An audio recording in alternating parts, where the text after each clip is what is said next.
different communities from all across the world.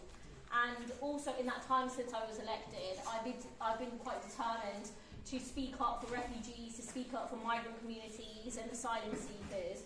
And it's because the way the government talks about these communities, the way that the media talks about these communities, is incredibly dehumanizing and disgraceful. And we know that as a result of that, that language isn't in a vacuum. It results in policy, it results in actions, and it means that people's lives are in misery. We saw in the news last week that a young man suspected suicide, was on the BB Stockholm, and this is someone who had come to this country seeking a better life, but the way that he was treated was like an animal. Those were his words. And of course, he is far from alone. In Parliament, I have been trying to do everything that I can to oppose cruel and inhumane policy, as well as supporting organisations here in Coventry. And you guys will all be aware of legislation that was brought to Parliament last week. The government brought back the Rwanda bill, and in that, what they're saying is that Rwanda is a safe country to deport people to, essentially to get their claims processed. And what they've done is actually really quite dangerous, because they are overriding the highest court in the country, which said that it was not safe for people to be transported to Rwanda. So they've rewritten, so they can say, in theory, the sky is green, and put that in law, and then that's what we're working with. That's what they've done here.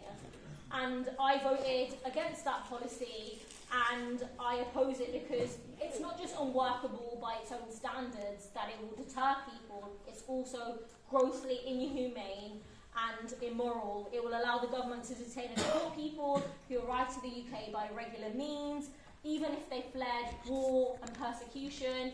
The UN Refugee Agency has condemned it, saying that it breaks with the UK's long-standing commitment to the UN Refugee Convention, amounting to what they call asylum ban. And it's not the only anti-migrant policy that they've pursued. They've recently also announced new visa rules, which raises the salary threshold for a spousal visa to more than £38,000, which is going to separate families. It's putting a barrier on love that many people simply can't afford. And it's just part of this cruel callousness that this government has pursued since it came into power.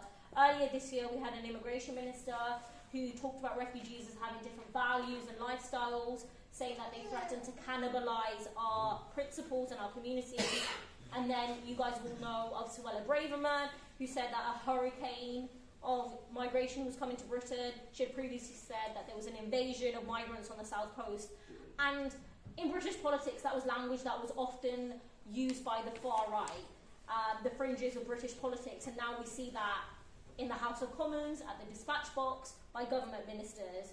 And the other policies that the government keeps talking about is stopping the boats. They want to pretend that, you know, every problem that we've got in this country, whether it's housing, whether it's the NHS, whether it's the fact that our schools have crumbling concrete, all of these things are to do with migrants, and vulnerable people are therefore being scapegoated due to their own failings. So, you know, like just about housing, they are telling people the reason why you can't get on the housing ladder is because of migrants, not the fact that they have sold off millions of council houses and prevented councils from building new ones. They want to pretend that migrants are the reason why people can't get GP appointments, not that the number of GPs has actually fallen by 40% since they came into power, and that our health service completely depends on migrants. If anyone goes into a hospital, if anyone goes to a clinic, you see that day in, day out. And it's literally about divide and rule. If you just focus on one community, often a community that's vulnerable has already been dehumanized, and just pin society's issues on them. And we know that when they pass policy on boats, they're not legislating on boats, they're legislating on people. And you guys know this more than I do. People who come to this country, it's for a whole host of reasons. It's maybe you've got family here, maybe you speak the language, or maybe you just think that this is a country worth rebuilding your lives in.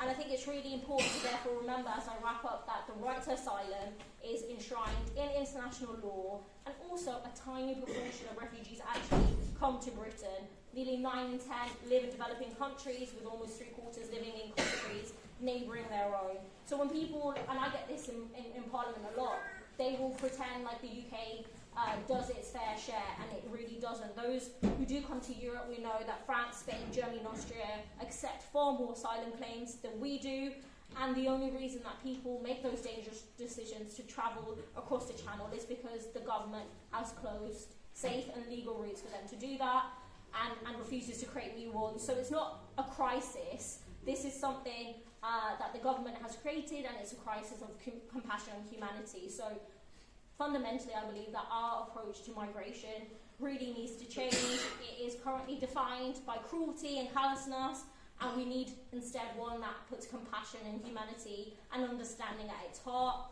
And that would mean opening safe routes for refugees to come to Britain, and welcoming those who do, providing them the support that they need to rebuild their lives, and giving local councils the support that they need to be able to support people. And just really to wrap up, in place of scapegoating migrants and fanning the flames of hate, it's really important that we unite our communities in all of our diversity, regardless of whether you were born here or you travelled here, standing up for migrants, standing up for refugees, and bringing people together, because solidarity knows no borders. So thank you so much, and yeah, open up to questions.